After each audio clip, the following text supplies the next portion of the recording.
मैं आया हूँ आज जो है माननीय मुख्यमंत्री जी का पुस्तैनी गांव भी है और हमारे जनपद का एक बहुत प्रमुख गांव है।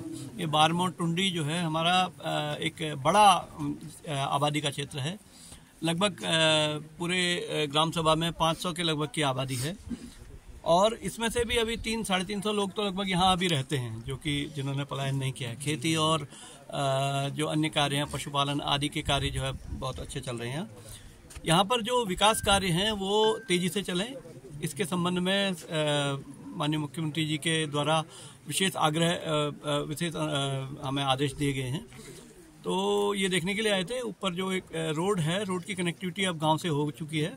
अभी इसमें जो सेकंड फेज का जो काम है, जिसमें कि डामरीकरण और है, वो भी प्रारंभ होने वाला है। साथ ही साथ में यहाँ पर पेयजल की जो समस्या खासतौर से रोड की कटिंग की वजह से आई है, उसके लिए मैंने अभी यहाँ पर जो धनराशि का स्वीकृत करने के लिए इनको कहा है कि मैं इसकी धनराशि स्वीकृत कर दूंगा।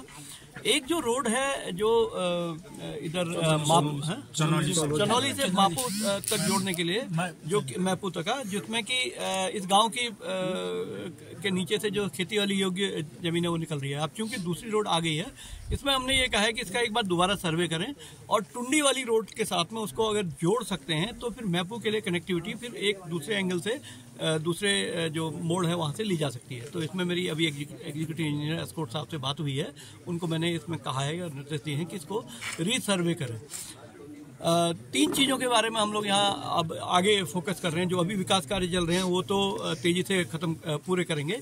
3 चीज़ों के बारे में विशेष फोकस कर रहे हैं। पहला है कि यहाँ पर नीचे नदी है, तो एक तो फिशरीज के बारे में हमने कहा है कि फिशरीज का, जैसे कि अन्य जगहों पर पिथौरागढ़ में बहुत अच्छा काम हुआ है, यहाँ पर भी हो सकता है। फिशरीज के संबंध में नदी का जो जल है उसका बीच बीच में चैनलाइजेशन करके उसके पॉइंट्स बनाने की आवश्यकता है और वो हमारे जनपद की जो एक इकोनॉमी चेंज करने की एक जो हमारी जो स्कीम्स हैं उसमें ही आ सकता है।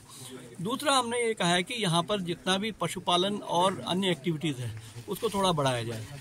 और तीसरा जो यहाँ के जो लोकल जो प्रोड्यूस है उसको प्रोक्योर करके मार्केट तक करने के लिए, इसके लिए भी यहाँ पर छोटे जो है कोऑपरेटिव और अन्य चीज़ें बनाई जाए। और दूसरा मुझे जो यहाँ ग्रामीण हैं, जो यहाँ के लोग हैं, इनसे मिलकर के बहुत अच्छा लगा। इन्होंने एक ऐसा स्वागत किया जैसे ऐसा लग ही नहीं रहा है कि मैं किसी दूसरे गांव में, ऐसा लग रहा है मैं अपने पुस्तैनी गांव में आया हूं। और ये इन लोगों की जो इनका जो जीवट है और इनका जो अपनत्व है उससे मैं बहुत ज़्यादा अभिभूत हूँ। लगभग 85 साल की आमा जो है हमारे यहाँ पर आई हुई हैं। इन्होंने हमें मतलब यहाँ टीका लगा करके स्वागत किया। मैं इसके लिए ग्रामीणों का विशेष तौर पर आप सबका बहुत बहुत धन्यवाद करता हूँ। Thank you.